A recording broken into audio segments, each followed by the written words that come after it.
Hey guys, it's Otaku Kunso. Guess what? More kochikame. Look at that. Oh. And this is two I have right now. Well, two of them anyway. And funny thing, I'm going to get into a few things before I get into the video. This took 2 weeks to come. This took a month and a half. Hysterically enough. I don't know how that happened, but anyway. Now I can honestly say that the episodes on this are not as random now. After careful observation and, kind of watching it a few times, I kind of figure, this is the in-depth portrait of Ryotsu, as far as, in-depth to see him as a character and whatnot. And it's like we all know him and love him as that crazy dude who goes over the top and tries to make money in a fast type of way. But I mean, between the episode with the childhood friend that became a gang member, his brother getting married, and then you see his mom and his dad, then you see the episode when he first got on the force, then the episode when his old elementary school closed down, and all the little childhood memories and stuff like that there, it really kind of shows you a lot about Ryotsu, in depth and stuff like that. So, yeah, that's this.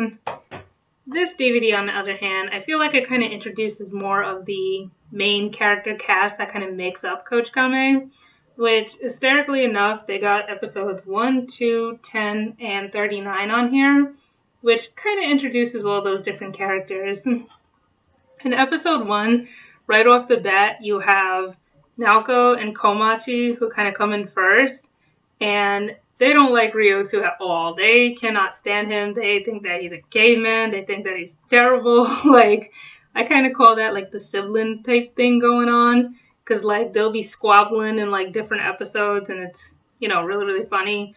Then you got Terai and Reiko, who come on a little bit later, a few minutes later, whatnot, before Bucho comes in.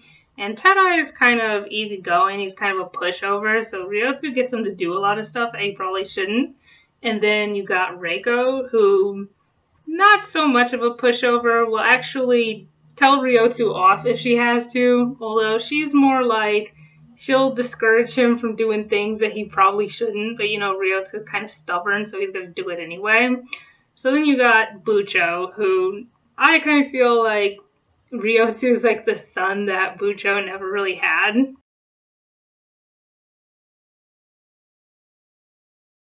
And I think that there's kind of a in-depth kind of a thing there. He cares for Ryotsu, but he'll definitely tell him that he's stupid a lot of the time. But then Ryotsu does stupid stuff. So, it's kind of it just happens and whatnot. But anyway, that's kind of the main character cast, from episode 1 that you're introduced to for the most part, right off the bat. And then you're obviously introduced to Ryotsu's crazy side and how he goes about things and rationale, how he rationalizes things and stuff like that. But, he means well. He just has the tendency to really, really go overboard. So, yeah. Now, funny thing, Nakagawa actually comes in episode 2.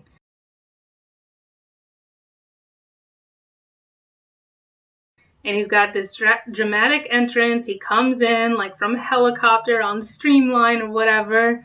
And he's, sliding all in and stuff, and he's a newbie. He's young, and they find out that he's got a lot of money because he, obviously had, the helicopters and he's got, the car, and you find out about that later. But he's also got, his suit that he spent a lot of money on and stuff. So, he's, like I said, the new blood. So Ryotsu is his senpai, basically. Because, like I said, Ryotsu trained the new blood. So that's how that goes for the most part.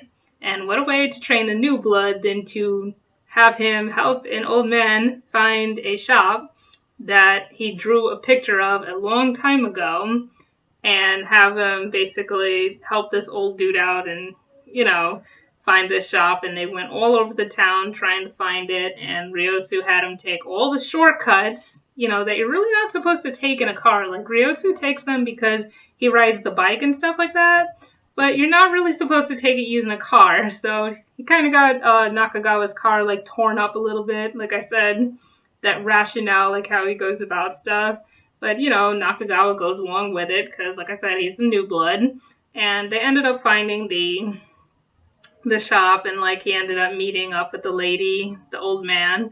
And the lady, like, he had met her like a long time ago, and it was like some love at first sight type stuff and whatnot. And it was ended up being really, really nice. And Ryotsu ended up saying at the end of that episode, like, oh, like, when you become a cop, like, you protect the smiles of the people or something like that. Or at least that's what I gathered of it. So, job well done, training the new blood and then giving them a lesson. So, yeah, that's, kind of how that happened. So then you got like the main character cast that kind of makes up, the police box. So then in episode 10, you have Honda that comes in, who's, Ryotsu's other Kohei. I guess like Ryotsu probably trained him or whatever, but you don't see all that, because he's all ready. But anyway, Honda is a very interesting character. He has a split personality. He's, kind of wimpy, kind of like effeminate to an extent, but then when he gets on a motorcycle, then he's like this big, bad, tough dude and everything. And he's just like over the top, like Ryotsu, and just like, really, really goes in and stuff like that. And it's kind of funny because, he's actually a bit of an otaku too, because like in the beginning of the episode, he had like a cake and it had like the name of this anime character on it and stuff, and everyone was just kind of looking like, you know, but anyway, that was kind of a thing. And as far as like, the split personality thing, when he was younger, like before he became a cop, he was in a motorcycle gang that his brother used to run, and then he took over it and stuff. And it was like this big, big motorcycle gang that was like, whatever. Basically, you have all these characters that kind of don't really make sense. The fact that they're cops and stuff like that. Like you have Ryotsu, who got in trouble before he became a cop. Freaking Honda, who was in a motorcycle gang before he became a cop. Reiko and Nakagawa, who don't really even need to be working in cops because they both have a lot of money. Like, the only ones who kind of make sense are Terai and maybe Bucho, and that's kind of it. But that's neither here nor there. So, anyway, episode 10 ended up being my favorite episode on the DVD because of how funny it was and stuff like that. It ended up being a really hilarious episode because they ended up having to do, like, a traffic thing to, like, teach little kids how to cross the street, like, traffic and all that. And, Bucho was already kind of pissed at Ryotsu for two reasons. Number one, because he was making a plastic model kit, like in the beginning of the episode, at work, and he's not allowed to be doing that.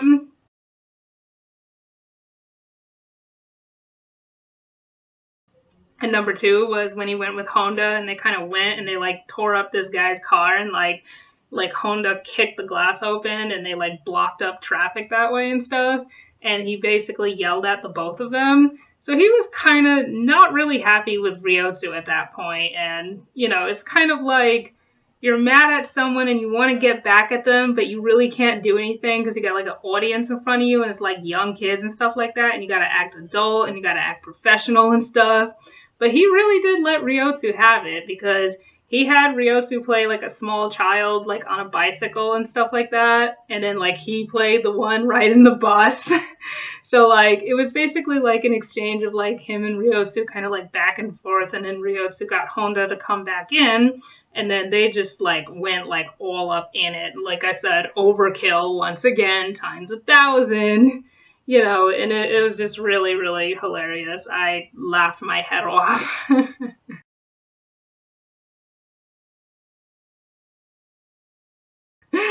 So then in the next episode, episode 39, is actually when Maria makes an appearance in the series, like her first appearance. And a lot of times, like, because I've been watching kochikame, like random episodes and stuff like that online for a while. Like I said, I got into it about like 6 or 7 months ago, and I've been watching it kind of like every day and stuff like that, random episodes.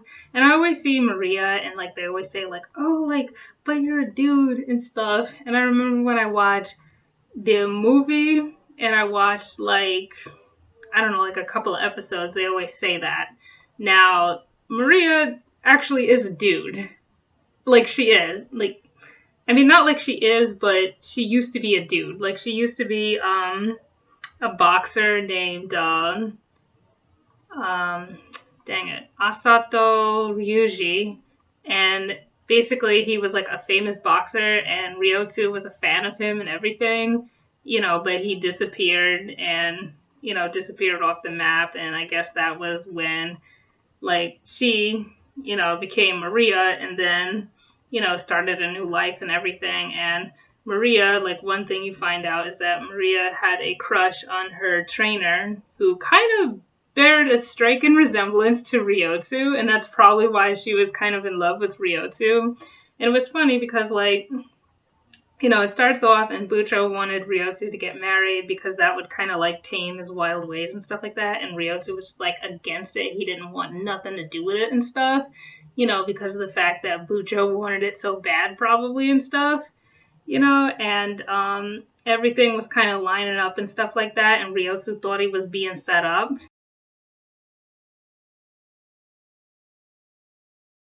So even though Maria was like doing all these nice things and stuff like that, he like questioned her, and then she ended up crying. And then when he found out that she used to be a dude, he was so mad. Like, he was so mad. But first he was like shocked, and like his whole head of hair just turned white.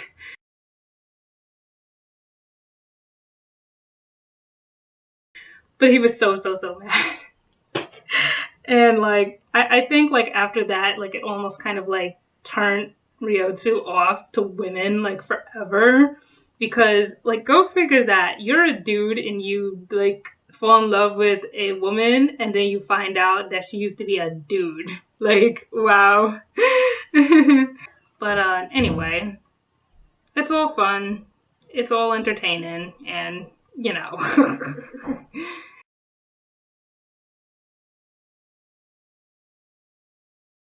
she still likes him and she will probably always like him, but Ryotsu always says, "Oh, but you're a dude," and so on and so forth, and it always kind of kills her on the inside and stuff like that. But it was a pretty entertaining episode, and then let's not forget how Ryotsu found out that she was a dude, which, kind of killed him on the inside and why his head turned all gray and everything. But anyway, like I said, once again, a lot of love for kochikame. A lot of love for the DVDs. I like the both of them. They're so enjoyable, and I cannot wait to get volume 3. And yes, I definitely plan to talk about that one as well. So yeah. Till next time, folks. Later.